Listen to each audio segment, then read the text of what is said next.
ॐ भगवते वासुदेवाय प्रभो नमो भगवते सुदेवाय प्रभो नमो भगवते वासुदेवाय। ओम शनौ अवतु शनौ भुनक्तु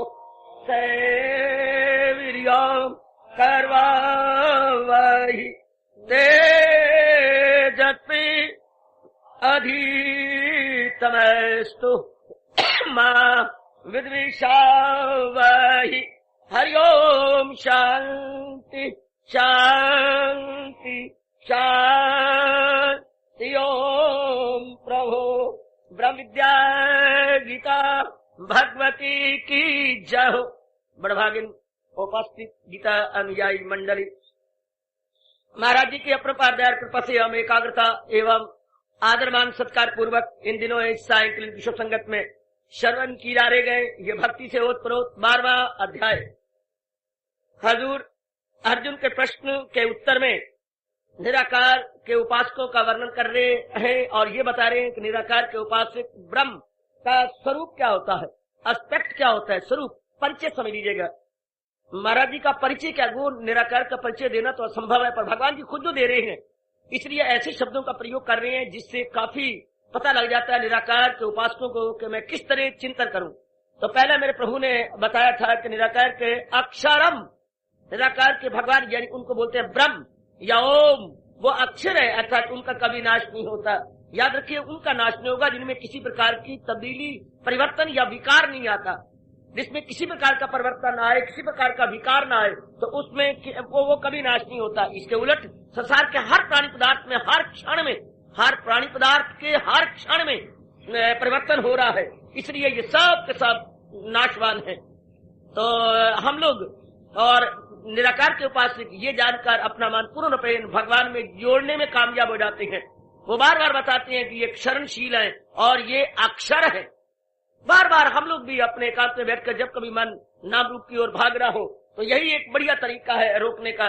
नित्य अनित्य की पहचान, महापुरुषों के शब्दों में है नित्य अनित्य की पहचान या नश्वर अनश्वर की पहचान। फना और बका में तमीजी करना, फना क्या है बका क्या है, इनमें तमीजी करते हुए बका की ओर अपने मन को अलग जोड़ देना हम सबका परम धर्म है, क्योंकि हम सब के सब कल्याणकामी जीव है। उसके बाद अनिर्देश्यम फरमाया गया दूसरे स्वरूप में कि भगवान का निर्देश नहीं हो सकता, यानी भगवान को किसी जाति से, किसी कर्म से, किसी गुण से, किसी रूढ़ी से और किसी भी स्वभाव से, ये 5 तरीके होते हैं किसी को बताने के लिए। याद रखना, किसी का परिचय लेने हो तो उसकी जाति पूछिए, किसी का परिचय लेने हो तो उनके गुणों की तरफ ध्यान दीजिए, उनके कार्य की तरफ ध्यान दीजिए, उनके संबंध की तरफ ध्यान दीजिए, उनका संबंध क्या है, किसके साथ संबंध है, और रूढ़ी की तरफ ध्यान दीजिए, ये पीछे कैसे उनकी रूढ़ी चलती आ रही है, अर्थात उनके पितामह कैसे चलते आ रहे हैं, पीछे से फोर फादर्स उनके कैसे आते जा रहे हैं। इस तरह हमें किसी के बारे में पूर्ण रूपेण परिचय मिल जाएगा। तो भगवान की तो इस तरह कोई बन नहीं सकता, क्योंकि वो तो अक्षर है, सर्वव्यापी है। क्या जाति, क्या गुण, क्या संबंध और क्या रूढ़ी और कैसे हम चिंतन करें कि ये इस प्रकार के हैं ना। भगवान तो गुणातीत है, तो उनका वर्णन कैसे करेंगे। संबंध अतीत है, उनके कारण से सारे संबंध है, उनके भला क्या संबंध। रूढ़ी उनके कारण से बनती है, उनका क्या संबंध। जातियां उनके कारण से बनती है, उनकी क्या जाति। भगवान तो जाति ही शी से अभाव है, बिल्कुल अभाव। उनको हम किस प्रकार इन 5 में रखें। हाँ, संसार रूप में, संसारी व्यवहारिक रूप में हम 5 घटाए तो पूर्ण रूपेण परिचय हमें मिल जाता है। फिर भी हम लोग, महाराज जी ने कहा कि ये मन बुद्धि का विषय नहीं है कि निर्देश किया जा सके। आपको निर्देश कर सकते हैं, आप मुझे निर्देश कर सकते हैं, लेकिन महाराज जी को निर्देश किसी सूरत में नहीं किया जा सकता। वो इन सब से अभाव है, इन सबसे पर है। यही 14वें अध्याय के गुणातीत के लक्षणों में भगवान जी ने विस्तार पूर्वक वर्णन किया है। और यहाँ एक ही शब्द में हमारा घर पूरा कर दिया, अनिर्देश्यम। भगवान का निर्देश नहीं हो सकता, भगवान की इंट्रोडक्शन आज तक कोई न दे सका। बस इतना ही है कि वो अक्षर है और निर्देश से अभाव है, क्योंकि जब भी आप निर्देश देंगे तो भगवान को सुसीम कर देंगे। तो बड़ा अच्छा महापुरुषों ने कहा, टू डिफाइन गॉड, मैं डर के बोल रहा हूँ, to define God is to deny God. क्या कहने, जब आप भगवान का डिफाइन यानी परिभाषा करने लगती हैं तो मानो आप भगवान से इनकार करने लगती हैं। क्योंकि आप भगवान को माधुर करना चाहती हैं, उन्हें छोटी सी बुद्धि में लाना चाहती हैं। यथासंभव मैंने कल बताने की कोशिश की थी, मैं इतना विस्तार वैसे चाहता भी नहीं, क्योंकि कुछ न कुछ तो भगवान के बारे में जान करके ही निराकार का उपासक अपने मन को टिकाएगा, इतना ही काफी है। आगे बढ़ती हैं। अव्यक्तम जो अप्रगट है, व्यक्त कहती है प्रगट, ये संसार उन्होंने व्यक्त किया। व्यक्त कहती बच्चे अया प्रकट कर देना, ये जो हमारी आंखों का विषय बन जाए, मन बुद्धि का विषय बन जाए, याद रखना, जो बुद्धि मन और इंद्रियों का विषय बन जाए उसे व्यक्त बोलते हैं। बुद्धि का विषय बन जाए, मन का विषय बन जाए, यानी बुद्धि जिसको निर्णय कर सके, मन जिसके बारे में सोच विचार कर सके, और इंद्रियां जिसको छू सके, ले सके, तो उन्हें हम कहते हैं व्यक्त। ये सारा संसार व्यक्त है, लेकिन इसको बनाने वाला वाह अव्यक्त अप्रगट है। अगर वो व्यक्त हो जाए तो उनका नाश हो जाए। व्यक्ति तो होती है जो साकार है, क्षमा करना, जो ससीम है। फिर आप सवाल कर सकते हैं भगवान जब आते हैं अवतार लेकर के तो वो प्रकट नहीं होते, वेरी गुड, बड़ा प्रश्न। लेकिन भगवान ने कहा है, गीता जी में समझा दिया, वो अपनी माया को अपने अधीन करके आते हैं। हम माया के अधीन हैं, वो प्रकट होते हुए बड़े निराले हैं। वो इस तरह प्रकट नहीं हुए जैसे हम संस्कारों के अधीन होकर प्रकट हुए हैं, माँ बाप के अधीन होकर प्रकट हुए हैं, 5 तत्वों के अधीन होकर प्रकट हुए हैं। हम तो बात बात में अधीन है। एक तत्व न मिले शरीर मरता है, वायु न मिले मरता है, जल न मिले मरता है, धरती की उपज न मिले तो ये जिंदा रह ही नहीं सकता। अग्नि हमारे में जक्षाग्नि कम हो जाए तो शरीर की सब गया। इसलिए तो भगवान ने कहा है कि मैं ही अग्नि बन के पेट में हूँ और चारों ग़िज़ाएं पचाता हूँ मैं। जो 4 प्रकार की ग़िज़ाएं हम दिन भर में खाते हैं, 4 प्रकार खुराक, तो भगवान ही इसमें जक्षाग्नि बन करके, जठ मैंने पेट, अग्नि मैंने अग्नि, जक्षाग्नि बनकर सारों को पचा रहे हैं और सबका खून और वीर्य बनाते चले जा रहे हैं। गुड। तो हमें तो कोई भी तत्व न मिले, बस गया। देखिए अम्बाला में पानी कमी कारण से पछड़ गया अम्बाला, बिल्कुल कोई तरक्की न कर सका। एक तत्व की कमी होने के कारण से अम्बाला पछड़ गया अपेक्षाकृत बाकी नगरों के। बाकी नगर इसकी अपेक्षा कितनी उन्नति कर गए हैं और ये बेचारा बहुत पीछे है एक तत्व की कमी के होने कारण से। इस तरह जरा सी कोई कमी हो वो स्थान और वो शरीर कभी भी उन्नति की ओर अग्रसर नहीं हो सकते। आइएगा, तो ये व्यक्त चीज इतनी में नजर आती है, व्यक्त सीमा के अंदर है। भगवान जब प्रकट होती हैं तो महाराज कहते हैं मैं अपनी माया के को अधीन करके, और फिर दिव्य शब्द लगाया, जन्म कर्म चमे दिव्यम, मेरे जन्म और मेरे कर्म दिव्य अलौकिक है, सुपर नेचुरल है, मेटाफिजिकल है। याद रखना, मेटाफिजिकल। हमारे जितने भी कर्म होते हैं वो सामान्य और बिल्कुल साधारण है, भगवान के असामान्य और असाधारण होते हैं, बिल्कुल ही अलौकिक और दिव्य हुआ करते हैं। बट तो आइएगा, भगवान ने कहा अव्यक्त हूं मैं, अर्थात संसार को मैं व्यक्त करता हूं भी अव्यक्त हूं। अगर भगवान प्रकट भी हो जाए तो भी अव्यक्त है। गोसाई जी ने बड़ा वर्णन किया इनका, और आखिर में हार मान के घुटने टेक के कहा, सोई जाने जिसे आप जनाई और जानत तुम ही हो जाए। मालिक जब तक आप किसी को बताते नहीं अपने बारे में, वो आपको जान ही नहीं सकता। आपके बारे में कोई जान जब तक आप ना बताए। बहुत अच्छा। और आप प्रेम के अश्रु बहा दिए गोसाई जी ने और घुटने टेक करके प्रणाम कर दिया कि आप जिसको बताएंगे, विशेष बुद्धि देंगे, वो तो आपकी जानकारी कर सकता है, अदरवाइज कोई भी आपके विषय में जान नहीं सकता। और फिर उस पर तुर्रा ये, जानत तुम ही, तुम्हें जानता हुआ तुम्हारी जात में समा जाए, जानत तुम ही हो जाए। वो बिल्कुल ही रब्बी रूप हो जाता है। वो मनुष्य भी जो भगवान को जान गया दिव्य हो गया। कमान तो हजूर अनवर कह रहे अव्यक्त भगवान को यूं आए, वैसे भी भगवान कहती हैं, जब आता हूं इंसा का पहने लिबास, नहीं परवाह करते मेरी नाचनास, मेरी जात मेरी शान आली नहीं जानते, शहनशाह मुझको नहीं मानते। जिनके रजोगुण और तमोगुण सवार हैं वो महाराज जी अगर अवतार भी ले ले तो पहचान नहीं सकते। हम महाभारत में विस्तार पूर्वक पढ़ते हैं, हम भागवत पुराण में विस्तार पूर्वक भगवान के लीला को देखते हैं। प्रकट भी हुए लेकिन किन्हीं ने जाना, किन्हीं ने जाना। दुर्योधन की नजर में वो क्या है और विदुर और विदुरानी की नजर में वो क्या, कितना भारी अंतर है। अर्जुन के नजरिया में भगवान क्या है और इन बाकियों के नजरिया में, शिशुपाल के नजरिया में वो क्या है, कितना भारी अंतर है। शिशुपाल उन्हें क्या समझ रहा है, जरासंध क्या समझ रहे हैं, और जो है हमारे विदुर जी वो क्या समझती हैं, अपने संजय जी क्या समझती हैं, महर्षि वेदव्यास जी क्या समझती हैं। बड़ा अंतर है ना। और इंसान में है क्या, देखा जाए तो हम सारे एक जैसी बैठी हैं, हमारे अंग सबके एक जैसे हैं, लेकिन समझ में फर्क है। इधर मेरे आप बैठी हैं नर वर्ग, अब आप सारे अंगों में कोई अंतर नहीं है, लगभग कपड़े एक जैसे हैं, हमारे अंग एक जैसे हैं। अगर अंतर है तो अंतःकरण में बड़ा भारी अंतर हो गया, हमारी सूझबूझ में अंतर है। इसलिए कहा जाता है खोपड़ी की गात न्यारी, सबकी खोपड़ी की गात न्यारी है, हर एक की समझ में बड़ा भारी अंतर है। या जैसे बकवास की थी रावण ने, जबरदस्त, बड़ी जोरदार रावण ने बकवास की, बहुत जबरदस्त ताना मारा था। अरे वो उसको बेसमझ कह रहा था, नादान कह रहा था, ये कह रहा था। तो उसने कहा अरे अरे समझ समझ क्या कहता है, अकल अकल क्या कहता है, मुझे बेअकल कह रहा है, अकल अकल क्या बकता है, इसी अकल का तो रोना है, बैत से तेरी इसी अकल के लंका ने खाक होना। थोड़ी सी बात होती बच्चे, इसी समझ, आप किस ढंग से समझ रहे गए और संसार किस ढंग से समझता है। एक बात दूर न जाइए, महाराज जी की वाणी सुनने से पहले हमारी समझ क्या थी और हजूर की वाणी में श्रद्धा रखकर मनन करने से अब हमारी समझ में कितना भारी अंतर आ गया, हम प्रकट भी नहीं कर सकते हम क्या थे और क्या हमसे, जिससे अनेकों का लाभ हो। सर्वभूत हिते रता, सबकी भलाई में कहाँ रहे, वही है मेरा भक्त प्यारा मुझे। वो हर एक की भलाई, उसमें द्वेष रहता ही नहीं है, उसमें न राग रहता है न द्वेष रहता है। क्यों नहीं रहता? क्योंकि उसकी वृत्ति अंतर्मुखी रहती है। मैं समझा दूं इस प्रसंग में, राग द्वेष कब रहती है? जबकि हमारा मन बारमुखी हो और हम स्वार्थी हो। स्वार्थ के कारण से राग द्वेष रहता है। जहां स्वार्थ नहीं परमार्थ है, वहां न राग रहा न द्वेष रहा, दोनों को दोनों ही खत्म। जिथे मोई सोनी उथे मोया महिवाल, जिथे गया राग उथे गया द्वेष, दोनों का दोनों सिर चढ़ा गए। द्वेष जरूर रहेगा अगर राग है तो, राग नहीं तो द्वेष रहेगा। राग के कारण से द्वेष रहता है, ये मन में रखना। कई उपदेश देते हैं द्वेष को दूर कर दो, गलत। जब तक आप राग को दूर नहीं करेंगे द्वेष जा ही नहीं सकता। द्वेष अड्डा मारेगा, द्वेष अपना खैमे गाड़े रहेगा। सजनों और मेरे अच्छे बच्चों, बताओ मेरी विचारशीला कल्याण कामिनी बेटियों, द्वेष के जगह बनी हुई है। द्वेष को अकोमोडेट कौन करता है? द्वेष को अकोमोडेट करता है राग। अगर हम राग को खत्म कर दें तो there would be no accommodation so far द्वेष इज कंसर्न। द्वेष के साथ ही साथ गया, सो मन में ये भाव बना ले, कभी नहीं कहा द्वेष छोड़ दे, अरे भाई राग छोड़ दे। राग से द्वेष, राग जाने से द्वेष भी गया। अगर आप द्वेष को छोड़ेंगे और राग को नहीं छोड़ेंगे, द्वेष कभी जा ही नहीं सकता।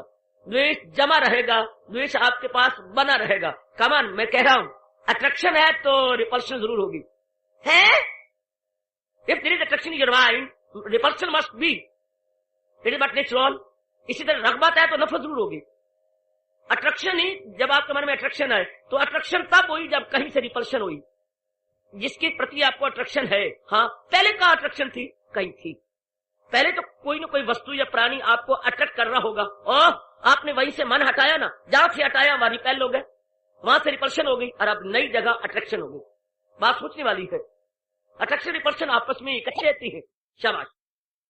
तो जितना भी ये सिलसिला हम लोग देख रहे हैं, हाँ व्यक्त का भगवान ने प्रकट किया, महाराज जी ने बाहर निकाला है अपने में से। मत सवाल कीजिए क्या भगवान ने क्यों निकाला, इतना ही शास्त्र मुझे समझा सका है क्या ये भगवान का स्वभाव है। It is मियर a play, world is मियर a play of almighty. ये भगवान का एक लीला मात्र है, प्ले को हम लीला कहेंगे। सृष्टि भगवान की लीला है, चाहे किसी को अच्छी लगे चाहे बुरी लगे, सृष्टि भगवान की लीला है। It is मियर a play of almighty, भगवान की लीला है। भगवान ने लीला बने, लेकिन तरीका बता दिया कि भगवान अपनी सृष्टि में जीवों को कैसे रखना चाहते हैं, ये भगवान ने बता दिया। और मेरे जैसों को समय समय अनुसार भेज करके आपको याद भी करवाते रहते हैं। मेरे जैसे रिमाइंडर होते हैं जो आपको रिमाइंड करवा जाते हैं कि महाराज जी ने सृष्टि में रहना, सुख से रहने का तरीका ये बताया। याद रखिए, टाइम टू टाइम मेरे जैसे आ जाते हैं आपके पास, तो सिर्फ ये बताने के लिए कि जिसकी ये दुनिया है और जिसने हमें पैदा किया है, वो हमें सुख से जीने का ढंग ये बताते हैं।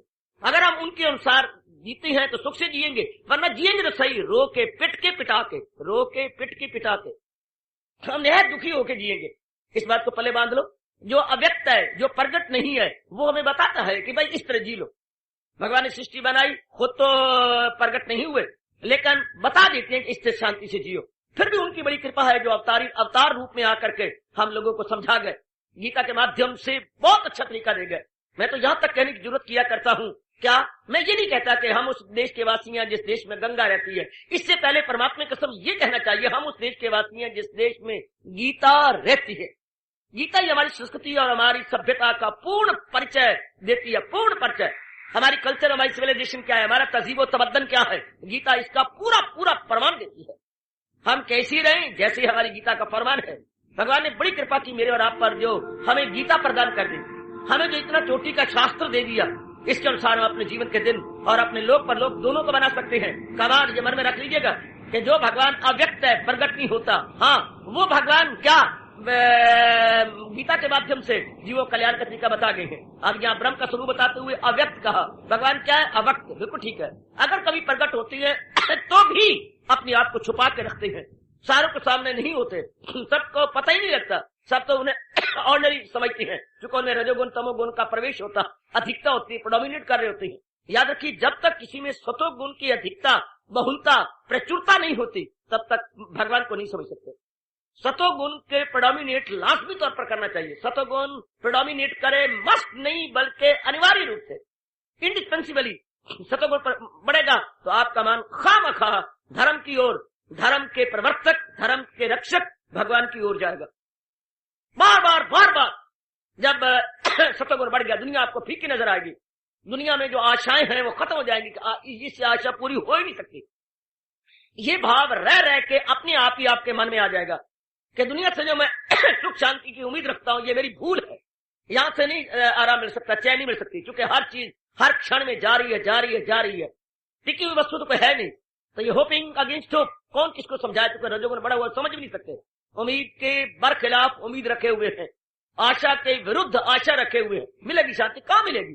जो वस्तु में टिकी हुई नहीं, ठहरी हुई नहीं है, उसमें कांच है। जो पुत्र घर में न ठहरे तो आपको दुख देगा, जो बेटी घर में न ठहरे दुख देगी, जो पत्नी क्षमा करना घर में न ठहरे वो दुख देगी, जो संसार का प्राणी पदार्थ टिके नहीं वो दुख देगा। भगवान ने यही दुख की तरीफ बताई, तुझे दुख की दुनिया ये फानी मिली। ये दुख की दुनिया क्यों? चूंकि फानी है, टिकती नहीं है, ठहरती नहीं है, चल चल होती है, ये भागती रहती है, दौड़ती रहती है, इसलिए ये हैरान और परेशान करती है। तो दुनिया तो बनाई भगवान ने, खुद अव्यक्त है, अगोचर है। ये कह रहे हैं अव्यक्त हूं मैं, अर्थात मैं व्यक्त नहीं होता, मैं प्रगट नहीं होता। लेकिन कितना गजब उठा दिया भक्तों ने, जो अपने अत्यधिक प्रेम से, अत्यधिक श्रद्धा से, अत्यधिक प्रेम से, अत्यधिक श्रद्धा से उस अव्यक्त जात को मजबूर कर दिया व्यक्त होने के। धूल तिना दीजिए मिले नानक दी अरदास, वो तेरे भक्तों की भक्ति करूं मैं सदा, तेरे चाहने वालों को चाह कर। ग्रंथ पढ़ा करो उनको जिन्होंने रब का दीदार कर लिया हो। बाकी तो ऐसे ही हैं जो गप्पे मारती हैं, इधर उधर की सपोज करते रहते हैं, बाकी सब सपोजिशन में है, इमेजिनेशन में। मैं आपको बार बार कहूंगा, उनकी ग्रंथ करो, उनकी संगत करो जिन्होंने रब को मजबूर कर दिया है प्रगट होने के लिए। बाकी भी जैसे डॉक्टर अंधेरे में पत्थर मारते रहते हैं, एक डॉक्टर ने मुझे बताया था कि हमें इतना तजर्बा तो होता नहीं, हम तो दवाइयां देती है, टीके मारते हैं, मानो अंधेरे में पत्थर मारती है, लग गया तो लग गया, नहीं तो दवाई बदल देवांगे, टीका बदल देवांगे। बहुत अच्छी बात कर गए, अंधेरे में पत्थर मारना, हम तो अंधेरे में पत्थर मारने हैं, ना लगेगी तो कहेगी लगी नहीं, अच्छा नहीं मेरे पास दूसरी है, वो भी नहीं, पत्थर लगे तो तीसरा से, जैसे गुलेल मार रहे हैं कोई पक्षियों को, लग गया नहीं तो ना सही। तो वो जो जिन्होंने नहीं अनुभव किया भगवान का, वो पत्थर मारने वाली बातें हैं, वो ठीक नहीं है। पंजाब का जो बेड़ा गर्क हुआ धर्म स्थान के कारण से, इसीलिए परमात्मा कसम को मालिक के नजदीक नहीं पहुंचे। अगर वो मालिक के नजदीक नहीं पहुंची तो यहां जबर से काम चलता नहीं। फिर वो दुनिया निकट है, दुनिया का निकट तो काम है, क्रोध है, मोह है, लोभ है, अहंकार है, निंदा है, मत्सर है, चोरी है, यारी है, हवा है, बुग़्ज़ है, कीना है, ये सब गंदी वृत्तियां धर्मस्थान में घुस गई, क्योंकि बीच में रहने वाले मालिक के नजदीक नहीं थे। और जो कुकर्म और उनका प्रगट होना मिलिट्री ने किया है आपके सामने ही है। कितना कलंक लगाया धर्मस्थानों पर, कितनी बहुतगी उन्होंने प्रगट की है। ठीक था, क्योंकि जब भगवान के नजदीक नहीं थे, शैतान के नजदीक, और शैतान जो जो कुकर्म करता है आपके सामने प्रगट हुए। नंगा नक्शा उन दुराचारियों का आपके सामने आया तो जीव कैसे तो लगा कि या यूं या यूं या यूं या यूं। इसलिए मेरी बेटी, भगवान कहें तो अव्यक्त, लेकिन जो जिद करते हैं कि भगवान कभी व्यक्त हुए नहीं, भगवान सख्त नाराज होते हैं उन जीवों पर। मैं जानता हूं बहुत जो लोगों को बहकाया जा रही है कि भगवान तो बिल्कुल ही अव्यक्त है, भगवान निराकार है, बिल्कुल बकवास जी। मैं विश्वास करना मेरी जात पर, जैसे मुझे भगवान ने अनुभव करवाया, भगवान निराकार जरूर है, लेकिन किसी के अत्यधिक प्रेम और श्रद्धा के कारण से उन्हें साकार भी होना पड़ता। जो दुनिया को साकार बना सकता है वो खुद ही साकार हो सकता है, जो विराट रूप अपना दिखा सकता है वो खुद साकार होने में उन्हें संकोच होता है क्या? कभी भी नहीं। ये सिर्फ उनके बोल हैं जिन्होंने अनुभव नहीं किया। बोल मियां मिट्ठू चबल चबल के हामी है, जो चबल चबल कैटेगरी में आ रहे हैं, वो बोला करते हैं जिन्हें पता ही नहीं, जो आगे बढ़े ही नहीं है। इसलिए मैं कहता हूँ ना, अनुभवी धर्मस्थान या तो हुआ ना करें। बड़े मेरे मन में हुक उठती है, या तो धर्मस्थान हो, नहीं धर्मस्थान हो तो कोई अनुभवी होना चाहिए, कोई दिल जला होना चाहिए। अगर हम गृहस्थी बिठा देंगे तो वही हाल जो पंजाब का हुआ। जैसे कि आप मंदिरों में आप बिठाई बैठे हैं पंडित जी और ये वो, और क्या हाल हुआ पड़ा, पढ़ता नहीं है उनकी ये, उनको मैंने कई बार कहा ना, जहाँ भगवान कहता है जो है कोई नजर तो उसी की नजर, पर उनकी नजर कहाँ? उनकी नजर तो पीपे पर रहती है, कितना आटा आया, कितनी दाल आई है। कितनी बुरी बात, कितनी बहुदा बात है। भगवान पर नजर रखने के बजाय वो आटे दाल पर नजर रखते। क्योंकि आपने गृहस्थी में बिठा दी, उनको चिंता ये लगी रहती है आज का खर्चा कहां से पूरा होगा, मेरी धियां हो गई, मेरे पुत्र हो गए, मेरी रन हो गई, तो मेरे आज संबंधी आ रहे थे, मेरे कुड़म आ रहे हैं, जिनको यही चिंता, भक्ति करेंगे, जाप करेंगे, सिमरन करेंगे। या तो धर्म स्थान में जो आप बिठाते हैं, मेरी राय मानो, उनका खर्चा सारा उठा लो, फिर देखो वो ब्राह्मण क्या कमाल कर जाएंगे, क्या गजब ढा जाएंगे अगर उनका खर्चा उठा लो। या ब्रह्मचारी बिठाया करो, लेकिन ब्रह्मचर्य का रहना निहायत मुश्किल है जब तक जीव होली एंड सोडी महाराज जी की ओर लग नहीं जाता। मजाक है ब्रह्मचर्य के का कायम रहना, तब रहे ना जब मन महाराज जी की ओर लग जाए, हजूर की ओर लग जाए, और पूरा रूपेण लगता उनका है जो पिछले जन्म के योग भ्रष्ट है। वरना एक जन्म की बस की बात तो है नहीं कि जीव वो एक ही जन्म में अपने को भगवान की ओर लगा दे। यही कारण होता है कि धर्मस्थान, तो क्या धर्मस्थान में रहने वालों ने धर्मस्थान को बदनाम कर दिया, क्योंकि वृत्ति नहीं लगाते, टिकते नहीं, उधर लगते ही नहीं है। तो मेरी बेटी क्या कमाल है, मैं कह रहा हूं, उनके बल बल जाए जिन्होंने अव्यक्त भगवान को व्यक्त कर दिया, अव्यक्त भगवान को व्यक्त कर दिया है। तो वो अव्यक्त है, तो वो निराकार, लेकिन साकार भी हो जाती है। उनकी बातें कभी न सुना करो, नहीं नहीं नहीं भगवान तो निराकार ही है, तो गलत।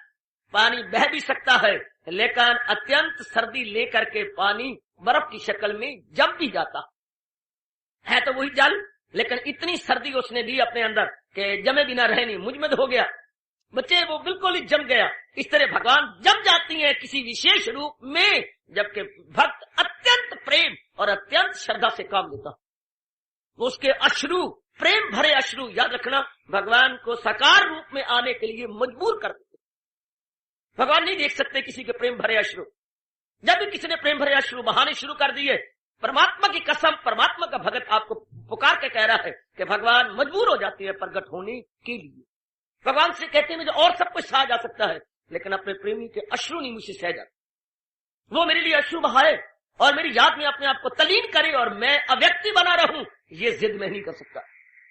मुझे प्रकट होना पड़ता है, आहा, जरूर सामने आना पड़ता है। भलों को बुरों से बचाता हूं मैं, बुरों को जहां से मिटाता हूं मैं, जहे धर्म की फिर जमाता हूं मैं, अय्या होकर युग युग में आता हूं।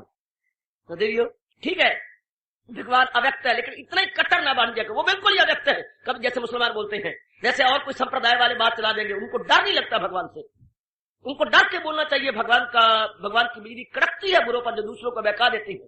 वो धर्म स्थान में रहने वाले और दूसरों को बहकाना बड़ा भारी पाप है, दूसरों को गलत विचार देना बड़ा भारी पाप है। बहका देना, इंड्यूस कर देना, गलत भाव दे देने, गलत विचार भर देने। कलयुग ने तो पहली मत मार रखी है। कुछ ये कलयुग के मुंह में लगे हुए जो अनाड़ी है, समझते हम आचार्य हैं अनाड़ी, उन्होंने भी बड़ा बेड़ा गर्क कर दिया भोली भाली जनता का, बिल्कुल भोले वाले जीवों का, जो लाई लग है, जो क्रेडुलस माइंडेड है, क्रेडुलस माइंडेड, लाई लग। अकल इतनी होती को नहीं, चल आम जनता हजारों लाखों की संख्या में लाई लग होती। लाई लग का क्या, उनकी अपनी बुद्धि तो है नहीं, बुद्धि तो किसी विरले में होती है, विरले में। बनाम आदमी नकालची है, हर क्रिया में नकालची। यही अवगुण है जो जीवों को खा गया और कहीं का ना छोड़ा, उसने इधर कह रहे ना उधर कह रहे। Nowhere hero, nowhere hero, न खुदा ही मिला न मसाले सनम, न इधर के रहे न उधर के रहे। नो मोर हीरो, न इधर के न उधर के, कहीं के नहीं रह जाते जी। आइए, ठीक है, महाराज जी कह रहे हैं मैं अव्यक्त हूँ, हाँ, लेकिन व्यक्त भी हो जाते हैं। वैसे ठीक है, निराकार रूप में भगवान ने मैं अव्यक्त हूँ, हाँ, मेरा ज्योति के रूप में चिंतन करो, ज्योति समझ करके, वरना तो वो अव्यक्त है, जिद नहीं करनी। भगवान अव्यक्त भी है, व्यक्त भी है, लेकिन आप स्वरूप बता रहे हैं कि मेरा निरूपण नहीं हो सकता। ठीक मेरे मालिक, मैं मन बुद्धि का विषय, बस ये समझना चाहिए। अव्यक्त का मतलब भगवान आंखों का विषय नहीं हो सकते। अगर आंखों द्वारा किसी को नजर भी आती है तो वो ये आंखें नहीं होते, वो दिव्य चक्षु होते। वो भगवान जी विशेष आंखें प्रदान करते हैं। आहा, जाहिर की आंख से न तमाशा करे कोई, हो देखना तो दीदाए दिल, वाह कहती है खोलना। दीदाए दिल, अंदर की आंख को खोलने की कोशिश कोई करे। जाहिर की आंख से अर्जुन तू मेरे विराट रूप को देखना चाहता है, पर तेरे चरम चक्षु में, भगवान का स्वयं चक्षु, स्वयं तेरे अपने चक्षु में तेरे में ताकत नहीं है तो मुझे देख सके। मैं तुझे देता हूं चश्मे बसीरत, जिसके प्रताप से तू मुझे देख सकेगा। आहा, स्पष्ट भगवान ने कह दिया, मैं देता हूं तुझे, मैं तुझे वो दिव्य चक्षु प्रदान करता हूं जिससे तू मुझे देखने में सफल हो सकेगा। तो भगवान कृपा कर देती है। जब जीव में ये तड़प या व्याकुलता पैदा हो जाती है, जब जीव इतना व्याकुल हुआ, बस भगवान का तख्त हिला, तो हम ऐसे कहेंगे भगवान निराकार है, कोई शक नहीं, अव्यक्त है, वो इन नेत्रों का विषय नहीं हो सकते। ठीक, आहा, वो नेत्रों का विषय नहीं बनेंगे। लेकिन भक्त, वो भी हम नेत्री के भक्त ने साकार रूप में देखा, लेकिन वो ये नेत्र थोड़े थे। इन नेत्रों से थोड़ा भक्त ने देखा, भगवान ने विशेष ज्योति प्रदान की। मैं अब नेत्र नहीं कहूंगा, विशेष ज्योति प्रदान की ये कह दूं, या विशेष शक्ति प्रदान कर दी ये कह दूं, और मेरे पास कोई शब्द नहीं है। भगवान ने विशेष ज्योति दी, विशेष शक्ति दी। उस विशेष ज्योति और शक्ति के प्रताप से वो ने भगवान जी को देखने में समर्थ हुए। वही विशाई जी के शब्द, सोई जाने जिसे आप जनाई, वही हजूर को अनुभव कर पाएगा जिसको पर मेरे मालिक की पूरी कृपा हो जाएगी। और भगवान की कृपा किस पर होती है? जो पूरा रूप महाराज जी की ओर लग गया है। ठीक है, हमारे शास्त्र कहते हैं प्रभु साधना प्राप्त नहीं है। याद रखना, 2 शब्द में दे रहा, प्रभु साधना प्राप्त नहीं है। वो हरि न तप से, न जप से, न वेदों के पाठ से मिले। भगवान ने खुद कहा है में, न वेदों के पाठ से मिलता हूं मैं, न मैं दान से मिलता हूं, न मैं यज्ञों से मिलता हूं, न कुछ और कार्य करने से मिलता हूं। प्रभु साधन प्राप्त नहीं है, प्रभु कृपा प्राप्त है। 2 शब्द अपने मन रख लो, 2 शब्द रख लो, देवी है भगवती। प्रभु साधन प्राप्त नहीं, हम साधना कर रहे हैं तो प्रभु हमें प्राप्त हो जाएंगे। गलत। साधना करके हम मन और बुद्धि को निर्मल कर रहे हैं, संस्कारों से रहित कर रहे हैं, इसे एकाग्र कर रहे हैं, निर्मल कर रहे हैं, संस्कार रहित कर रहे हैं, एकाग्र कर रहे हैं। हाँ, इतनी अवस्था जब हो जाती है तो भगवान को कहना पड़ता रैम उनकी हालत पे खाता हूं मैं तो घर उनके दिल में बनाता। तो हमारे भगवान मजबूर हो जाते हैं ये कहने के लिए, क्या है अब मुझसे नहीं रहा जाता, भले ही मैं अव्यक्त हूं, भले ही मैं मन बुद्धि से out of mind, out of reach हूं, लेकिन क्या करूं, मुझे अब विद इन रीच होना पड़ता। वो परमात्मा जो आउट ऑफ रीच है वो विद इन रीच है। यही पातशाही ने कहा है, अगर कोई विचार करे तो, सुन सुन अंधे पावे राह, सुनिए हाथ, सुनिए, देखिए महाराज जी का फरमान, सुनिए हाथ होवे असगाह। जो परमात्मा हमारी पहुंच, असगाह कहते हैं पहुंच से परे, आउट ऑफ रीच, जो परमात्मा हमारी पहुंच से परे था, सुनिए हाथ, वो हाथ में हो गया, वो विद इन रीच हो गया। सुनिए हाथ होवे असगाह, गाह शब्द है ग्रहण से, जो ग्रहण से परे था, पकड़ से परे था, वो श्रद्धा और प्रेम से हमने उसे हाथ में ले लिया। कितनी कमाल की अनुभव की बानी है परिभाषा की। सुनिए हाथ, वो सुनते सुनते विचारते हुए हाथ में हो गया रब। सुनिए हाथ होवे असगाह, जो असगाह था, जो पहुंच से परे था, वो मेरे अब हाथ में आ गया।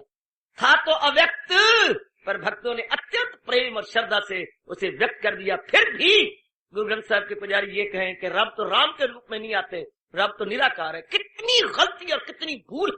पहले पातशाही के फरमान को सामने रखें, करो अपने शब्दों को वापस। महाराज जी के अनुभव क्या अर्थ निकलेगा। कितनी अफसोस की मनमानियां करके वो अर्थ के अनर्थ करके लोगों को बहकाते जाते थे। कितना गजब का फरमान है पातशाही का। सुनिए हाथ होवे असगाह, और इसका अर्थ और ही निकाल के अनर्थ कर देंगे। कितनी मोर क्लैरिफिकेशन है। सुन सुन अंधे पावे राह, जो अंदर के अंधे थे उनको भगवान राह दे देते हैं। और सुनिए हाथ होवे असगाह, जो चीज परमात्मा उनसे परे थे वो उनके हाथ में हो जाते। That God which was entirely out of reach becomes within reach due to extreme love and extreme faith. Extreme love and extreme faith. तो सही अर्थ दीजिए जो अनुभवी बताए गए, जो हमारे भगवान के अव्यक्त, नो डाउट, निस्संदेह भगवान अव्यक्त है, जो कि वो सर्वव्यापी रूप में है, वो ज्योति स्वरूप में है, वो सूक्ष्म से भी अति सूक्ष्म है। minutest possible almighty, which is minutest must be निराकार, without form, जो कि with form can never be minutest, जिसको हम कहेंगे अति सूक्ष्म, लाजमी तौर पर वो निराकार होंगे।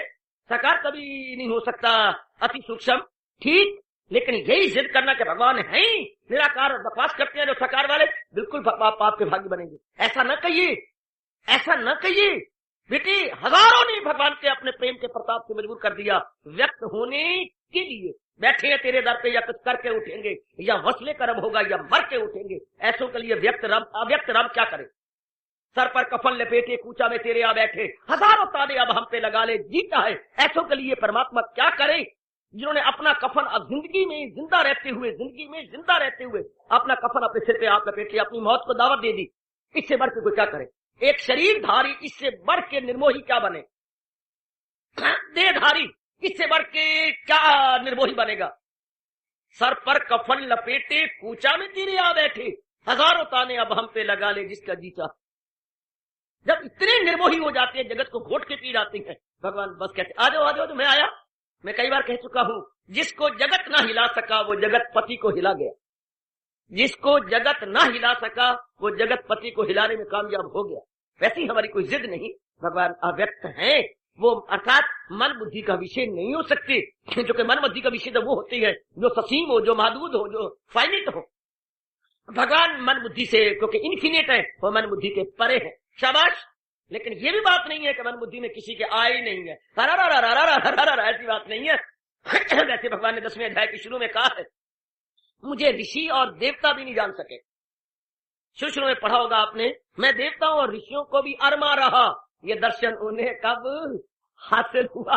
उनके मन में भी ये अरमान रहा। अगर आप गीता जी बड़े ध्यान से पढ़ा करें, बहुत ध्यान से, सिर्फ किस्सा कहानियों में न रह जाए और महाराज जी के एक एक शब्द में गोता मारे, हाँ, तो आप बोलोगे 10वें अध्याय में क्या कर, मैं देवताओं और ऋषियों के भी को भी अगोचर हूँ, अरमान रहा। अब भगवान आगे बताते क्यों? चूंकि मैं आदि हूँ, इनको मैंने बाद में पैदा किया है, देवताओं और ऋषियों को। मैं सारा का आदि, तो आदि कारण को जो बाद में पैदा हुआ को क्या जानेगा?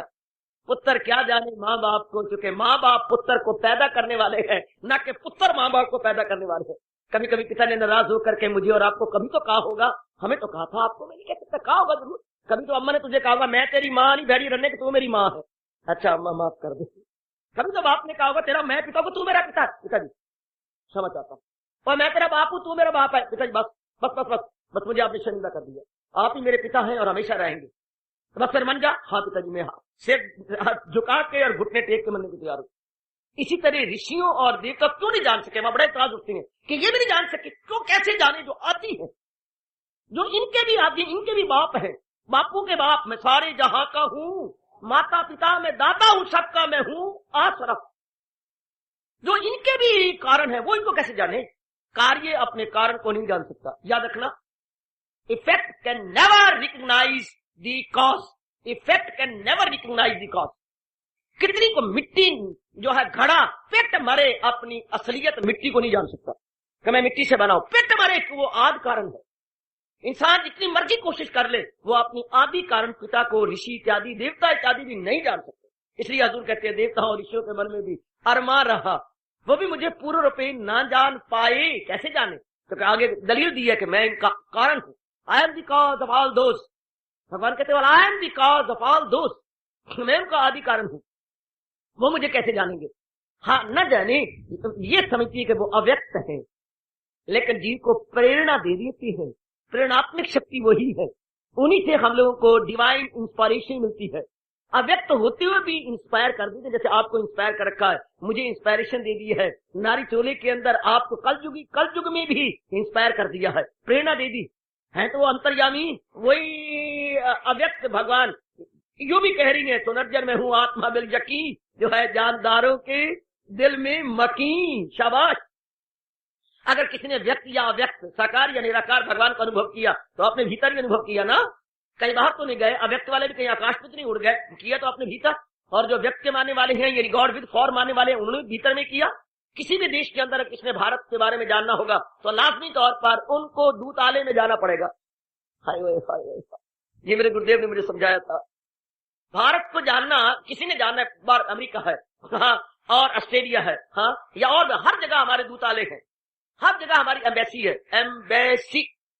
तो उनके भारत के बारे में जानने में उनके जाएगा, एम्बेसडर से राम राम करेगा, यानी वहां पर जो है हमारे दूत जो गए हुए हैं दूतालय, उनसे जानकारी करेगा। इसी तरह हाँ भगवान जी दूत बन के हमारे अपने भीतर में है। जब भी किसी ने उस महाराज जी को जाना, अपने अंदर गोता मारा, जिस पाया भेद कलंदर दा, राह खोजिया अपने अंदर दा। याद रखना, जिस पाया भेद कलंदर दा, राह खोजिया अपने अंदर दा, सुख वासी है उस मंदर दा, जिथे चढ़दी है ना लैंदी है, मुंह आई बात ना रद्दी। हाय बहुत गुंजन शब्दों को मेरी बेटी, जिस पाया भेद कलंदर दा, राह खोजिया अपने अंदर दा, सुख वासी है उस मंदर दा, जिथे चढ़दी है ना लैंदी, मुंह आई बात ना रद्दी। जब जिसने भी चाहे निराकार चाहे साकार अपने भीतर गोता मारा, अपने अंदर डीप मेडिटेशन में गए, अपने अबाव माइंड और इंटेलेक्ट गए, यानी ट्रांसीडेंटल स्टेट में पहुंचे, तब तलीन हुए ना। अब ऐसे धर्मस्थान में जो ठेकेदार है धर्म के, ऐसा करते नहीं है, राज देश की बातों में रह जाती हैं, इसलिए खुद भी बदनाम और धर्मस्थान बदनाम। रज रज के बदनाम होती है कि वो अंदर गोता नहीं मारते, अंदर तली नहीं होते, फजूल की बातों में रह जाएंगे, धंधों में रह जाएंगे। वो गंदी मिट्टियां फिर उनको नोचती हैं, जैसे नींबू दानी निचोड़ के रख देती है। आइए मेरी बेटिया, बहुत सियाने बनी, इस तथ्य को जान लीजिएगा, ये तथ्य है, रहस्य है। भगवान कहते हैं मैं अव्यक्त हूं, इतना अर्थ लगाइए कि वो मन बुद्धि का विषय नहीं हो सकते। वेद की एक ऋचा पढ़ूं, मैं वेद का एक मंत्र पढ़ूं जो भगवान के बारे में ऐसा कह रही है। क्या उन्होंने कहा कि वेदों की कुंजी है ना ये? वहां जरा विस्तार से कहा, यत्र मानो निवर्तन्ते अप्राप्य मनसा से शपथ। जहां मन और बुद्धि लौट आती है वापस, क्या भगवान को नहीं जान सकते। यत्र वाचो मनो वापस आ जाते, अप्राप्य मनसा से, अप्राप्य मनसा, मन को लेकर के वापस आ जाती है, हार जाती है कि ना वहां नहीं जाना जाता, वहां तलीन हुआ जाता। यह एक महापुरुष ने कहा था, अरे अव्यक्त के बारे में तो बकबक क्यों करते हो, इतनी ज्यादा क्यों बातें बनाते हो और ऐसे क्यों कट्टर बनते हो? सीधी बात है, मन बुद्धि कैसे उनको जाने क्योंकि वो अति सूक्ष्म है और मन बुद्धि स्थूल है। जब तक तुम इनको सूक्ष्म ना करो कैसे उनमें जानेंगे? आप घर से निकले, हाँ बाबा, अरे बेटी तू घर से निकली, हाँ तो सब कुछ कपड़े कुपड़े पहन लिए, पहने तो पैरों में क्या पहना, जूता या सैंडल या चप्पल या कुछ भी ऐसे उपहान आपने ले लिया, बिल्कुल ठीक, पहन के आए, हाँ चलते आए, या साइकिल पर आए या किसी भी वाहन का सहारा लेके आए सरकार, लेकिन हाँ आप मंदिर के नजदीक पहुंचे, हाँ और अंदर मंदिर में जाकर तो कैसे आपने, चाहे आपके 1000 रुपए का जूता हो, सोट से आपने जूतों को पटक के मारा पड़े। आपका ये मेन गेट इसलिए बंद किया गया है कि नजदीक जूते कोई न ले जाए। साइड गेट से सामने शू रैक में रखते हुए अपने जूते और नलके से अपना हाथ में धोते हुए भगवान को पवित्र होकर प्रवेश कीजिए। हर हिंदू में ये बिल्कुल गवारा नहीं, चाहे छोटा बच्चा भी हो जूते समेत अंदर जाए, अपनी समझती है क्या पवित्र है। जैसे कि इंसान मंदिर में प्रवेश करती बार जूतों को छोड़ देता है चाहे कितने कीमती हो, इसी तरह भगवान में प्रवेश करती बार मन बुद्धि को सांप की केतन की तरफ छोड़ देता। जैसे आप जूतों को छोड़ देते अंदर प्रवेश करती बार, भगवान में तलीन होने से पहले मन बुद्धि को आप छोड़ देते। जैसे सांप हर वर्ष अपनी केंचल या अपनी सलाख को उतार देता है। याद रखना, बड़ा गजब का दृष्टांत है। मंदिर में प्रवेश होने से पहले हम जूतों को उतार देते हैं, निस्संदेह इसी तरह भगवान में प्रवेश होने से पहले मन बुद्धि एक तरफ फेंक दी जाती है, क्योंकि वहां उसकी पहुंच ही नहीं है। यत्र वाचो, मैंने कहा मनसा है, यत्र वाचो निवर्तन्ते अप्राप्य मनसा है, यत्र वाचो निवर्तन्ते अप्राप्य मनसा है। जहां इंद्रिया मन बुद्धि हार के पीछे हट जाती, जहां पीछे आ जाएंगी, वो नहीं जा सकेंगी। रामकृष्ण परमहंस से यही प्रश्न किया गया कि भगवान जब अव्यक्त है, हाँ तो इनके बारे में अनुभव कैसे किया जाए? उन्होंने भी यही कहा था। बड़ा अच्छा दृष्टांत दिया। अनुभवियों को दृष्टांत बड़े मार के कह लिए, छोटा सा बच्चा भी समझ जाता है। वो कहने लगे लो मैं समझाता हूँ, तो वहां कई बैठे हुए थे क्योंकि वो भाषण तो दे नहीं सकते थे, भोले वाले थे। वो दृष्टांत दे करके बड़ी गजब की बातें समझा गए। इस विषय में उनका दृष्टांत मैं जरूर बयान करूंगा और मैं अपने भावों को ज्यादा प्रकट करने में समर्थ समझूंगा।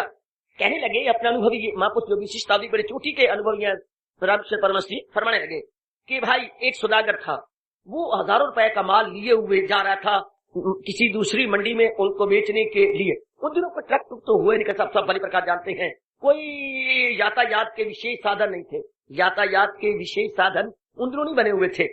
तो जा रही है, हाँ तो चोर उचक्के भी अपना मौका ताड़ लेते थे, ठीक है।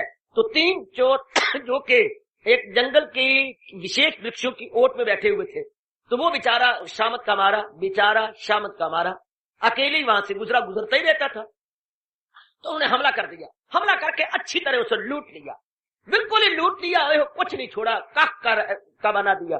बना के उन्होंने कहा ये सौरा निकलेगा और जाके थाने में रिपोर्ट देगा। हाँ तो उन्होंने फिर बांध दिया, बांध के अंधे कुएं में फेंक दिया। पर एक कुआं था जंगल में, अंधा कुआं जिसमें पानी नहीं था, तो उसमें फेंक दिया। फेंक के अब वो भाग गए और उन्हें जाके दूर जाकर के 3 हिस्से बनाए और ले लिया। जो चोर थे वो अपने घरों की ओर चल दिया राम राम करके। हाँ लेकिन उनमें से एक चोर, उसको उसी रास्ते में से होके अपने गांव में जाना था। वो जब आधी रात के समय उसी रास्ते से गुजरा तो उधर कुएं में से कर्राहने की आवाज आई, आए आए मेरी कोई रक्षा करो, हाँ मुझे मार मूर के फेंक दिया, मैं कुएं में गिरा पड़ा हुआ है। तो रात की आवाज कराहने वाली बड़ी दर्द भरी होती है और एकदम हमारा हृदय क्या आर्द्र हो जाता है, गीला हो जाता है। ये बेचारा था तो चोर, लूटा भी इसने था, अब इतना तरस आ गया, इसने सारा सामान कहीं छुपाया, छुपा के पहले मुनासे बटे हुए थे, जब लूटती है हमें कोई पहचाने नहीं, तो फिर जरा अपनी थोड़ी सी शक्ल बदली, पहले पगड़ी पहनी थी, अब पगड़ उतार दिया, उतार के उसके साइड में बांध लिया अपने पेट के चारों तरफ, और वहां गया। भाई तुम कौन हो? भाई शुक्र है तुम आ गए, तुम इंसान हो, मैं भी इंसान हूँ। मैं यही रास्ते से जा रहा था, मुझे चोरों ने लूट लिया, मारा और अंधे कुएं में बांध के फेंक दिया। भगवान आपका बड़ा भला करेंगे, मुझे बाहर निकालो। ओह, अब बेचारे ने कहा अपने दांतों से तुम इन रस्सियों को खोलो। वो दांतों से कतर खोल लिया। लो मैं अपनी पगड़ी नीचे डालता हूं, तुम इसको पकड़ के बाहर आ जाओ। तो उसने पगड़ी अपनी की, वो उसको सहारा लेता लेता बाहर आ गया। बाहर आके छाती से लगा, भाई तुम मेरे भगवान हो, तुमने मुझे मौत से बचा लिया। अब मेरी मत मारी गई है, मुझे पता ही नहीं लगता पूर्व कहाँ है, उत्तर कहाँ है, जाना कहाँ है, फलाने गांव। इस गांव से होकर इस चोर को परे गांव में जाना था। मैं दिखाता हूँ। अब वो सुनना, धीरे धीरे करके उसे दिखाने लगा। उसकी तो मत मारी गई, मैं जूते इतने मारे, इतना उनको मुक्के मारे, बेचारे की मत ही मार छोड़ी। एक तो लौट भी लिया, एक मारा भी, एक मत भी मारी गई। तो फिर धीरे धीरे करके उसने दिखाया, ये हाँ वो मेरा गाँव आ गया। अब उसने कहा भाई ना मेरे घर चलो, मैं दूध पिलाऊंगा, मैं पत्नी कहूंगा तुम्हारे चरण धो के पिएगी, आपने मुझे जिंदगी बख्शी है। मैं नहीं जा सकता। क्यों आप नहीं जाते? मैं नहीं जाऊंगा। ना सेठ मैं नहीं जाता। अरे तुम चलो, मैं तो मर जाऊंगा। नहीं मैं आपका मेरे बड़े बसाना है। सेठ अब मैं बताता हूँ, मेरी और गौर से देखो। क्या उन लूटने वालों में मैं भी एक था? हाँ, लेकिन मैं इतना जालिम नहीं था, मैं तुझे मारा नहीं, लूटा भी नहीं था। मैं खड़ा रहा था डंडा लेके, तो हिला मारूंगा। डंडा तूने लिया था? हाँ, मारा तो नहीं ना, लेके खड़ा था। बाकी दो ने लूट लिया था। हाँ, लेकिन फिर जब मैं लूटा, फिर अलग जाके हमने 3 भाग किए और एक भाग ले लिया, वो मैंने पीछे छुपा के रखा हुआ। अच्छा, तो अब मैं तुझे तेरे गांव के नजदीक तो लाया हूँ, लेकिन अंदर नहीं जा सकता क्योंकि मैं नामी ग्रामी चोर हूँ। जाते ही कोई ना कोई मुझे पहचान लेगा और फिर मेरा भरता हो जाएगा। मैं इतना गुरूर हूं कि मैं तुझे रास्ता दिखा दिया, आगे तू जा। भगवान तेरा भला करे। सेठ चरणों में गिर गया, उनके चरणों को चूम लिया। भगवान तेरा भला करे, तूने लुटिया, चलो मैंने बख्श दिया, पर तूने मुझे जिंदगी प्रदान की। उसने भगवान तेरा दुआएं देता हुआ और उसको आशीर्वाद देता हुआ चल दिया। रामचंद्र परम देखो ये तीनों चोर कौन थे? रजोगुण, तमोगुण और सतोगुण। ये तीनों गुण हैं। हाँ, रजोगुण तमोगुण तो इंसान का बुरा हाल कर देते हैं।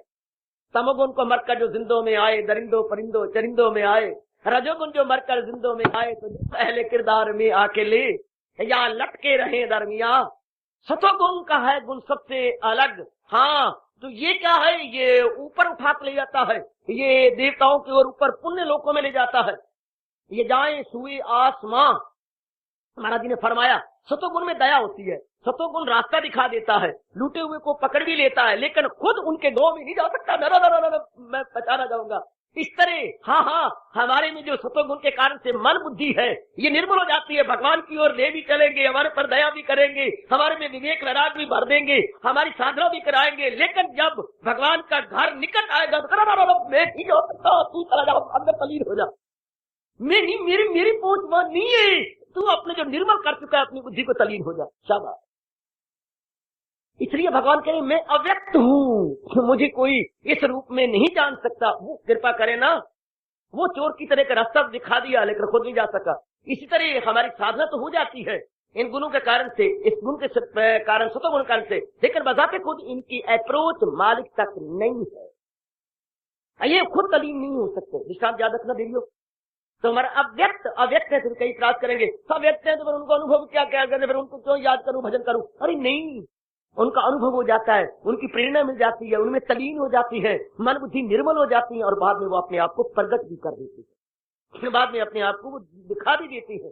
शाबाश, ये राम मैं सब जग जानी, करूं प्रणाम जोरू जुग पानी। फिर अनुभव भी भगवान ही करवा देते हैं जीव को।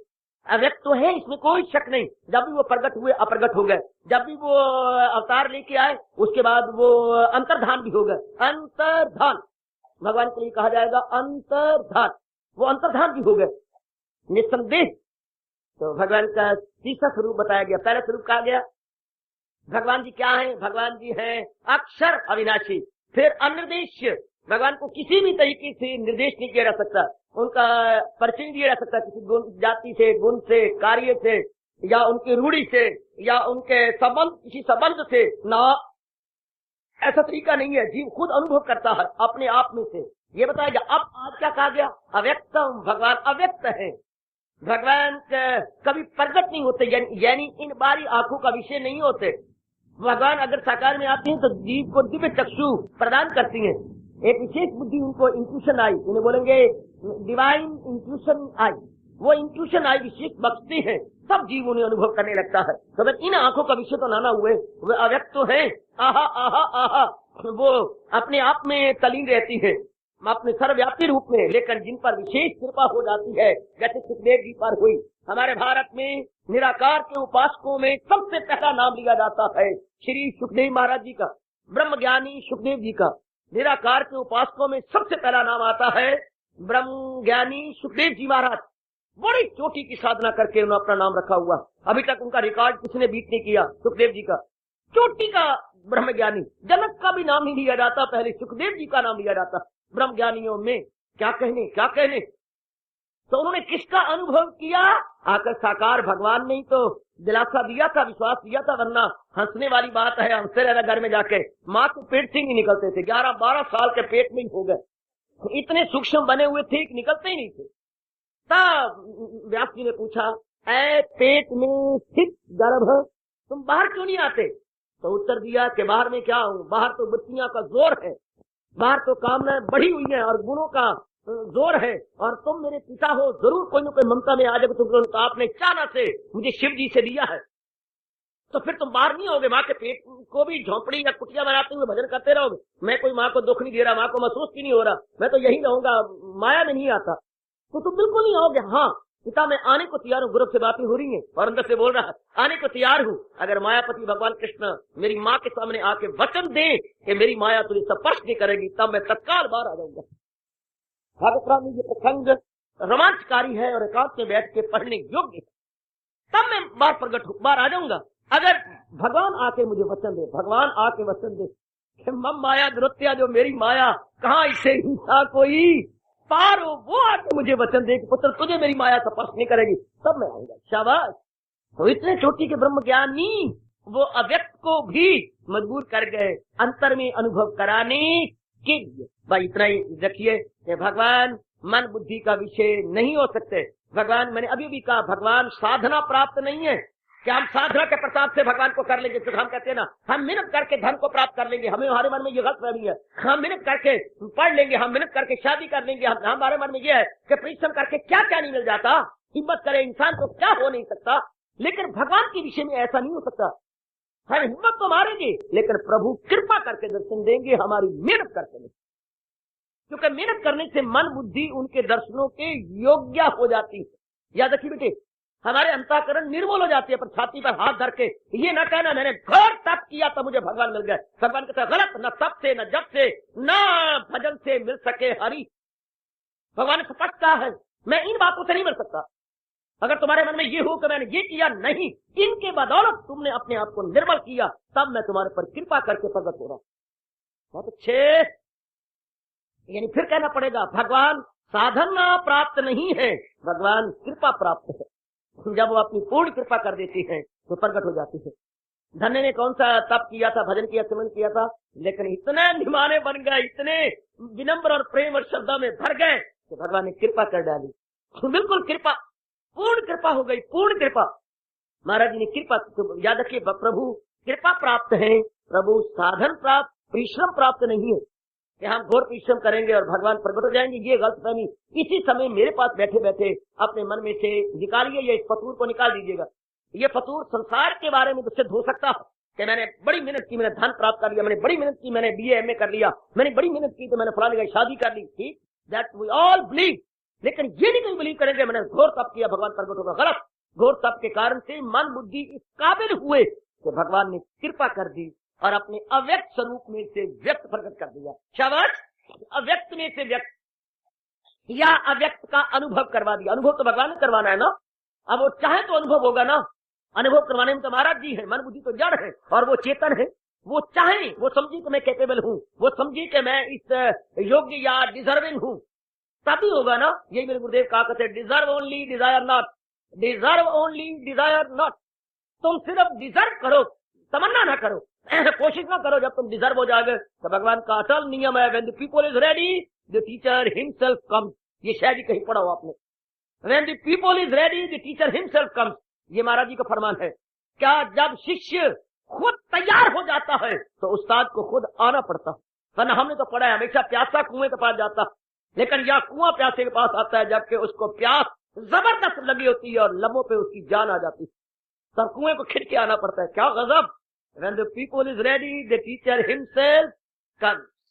सोचिए, विचारिए। और भगवान का इतना परिचय, भगवान मन बुद्धि का विषय नहीं है, भगवान कृपा प्राप्त है, भगवान साधना प्राप्त नहीं होते।